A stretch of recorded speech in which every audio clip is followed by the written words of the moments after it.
Per mi, la inclusió social és una qüestió de justícia social. És un element bàsic per poder desenvolupar-se. Una persona se senti que forma part d'un grup, d'una comunitat. Ja que la societat els ha exclòs en un moment determinat.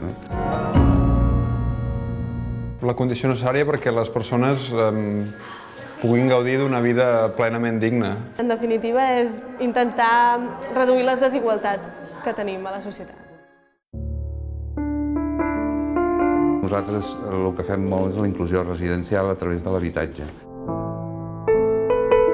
Venen molts sense sostre del carrer, llavors els donem l'oportunitat de poder tenir tot el que necessiten per poder presentar-se, demanar feina, reiniciar la seva vida. Hi ha unes mancances en les trajectòries vitals que potencien o que generen que es produeixin moments d'exclusió. Per tant, des de l'administració, de les entitats, hem de donar suport puntual a aquestes persones perquè puguin tornar a tenir una vida plenament inclusiva i digna. Moltes vegades a casa no tenen els recursos suficients per ajudar-los a fer els deures, no tenen un espai on fer els deures, i aquí els oferim això, un espai, una tranquil·litat, uns hàbits.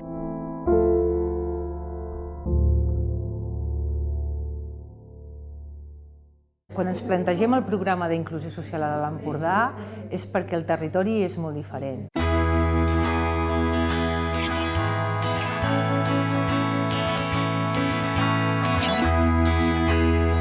Hi ha molt de col·lectius, tenim molta immigració i això vol dir que s'ha de treballar perquè tothom tingui les mateixes igualtats i les mateixes oportunitats per accedir a tots els serveis.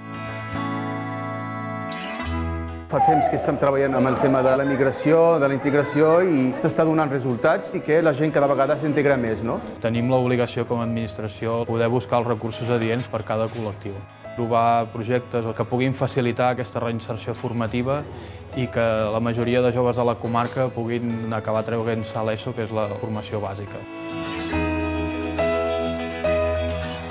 L'ajut a domicili és una eina més perquè aquestes persones puguin viure amb dignitat i un cert benestar la seva vida.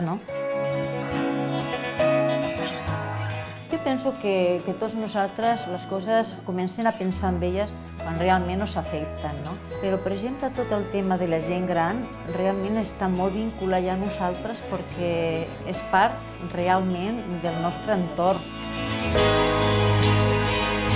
Crec que és d'un gran benefici per la seva salut física i emocional, sobretot, per exemple, per persones que estan visquent una mateixa problemàtica, com familiars de persones amb dependència o familiars de persones malaltes, que entre elles creen unes dinàmiques d'ajuda mútua i no se senten tan sols davant d'aquesta problemàtica. Aquests plans d'inclusió és per tothom. Hi ha molts col·lectius vulnerables. I hi ha famílies que potser fa 5 anys no haguessin tingut que accedir a un servei d'un banc d'aliments i actualment s'hi troben.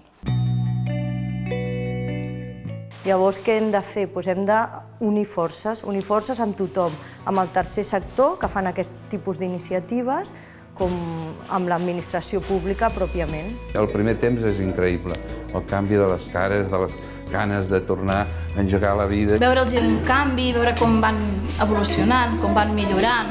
Veure'ls que cada vegada estan més contents, que se senten útils d'alguna manera, que se senten motivats. Les ganes que ells tenen, que venen i que confien en tu. Que podem ajudar a combatre les desigualtats que porta el sistema. Veus que la teva feina ha servit per alguna cosa, llavors això realment és satisfactori.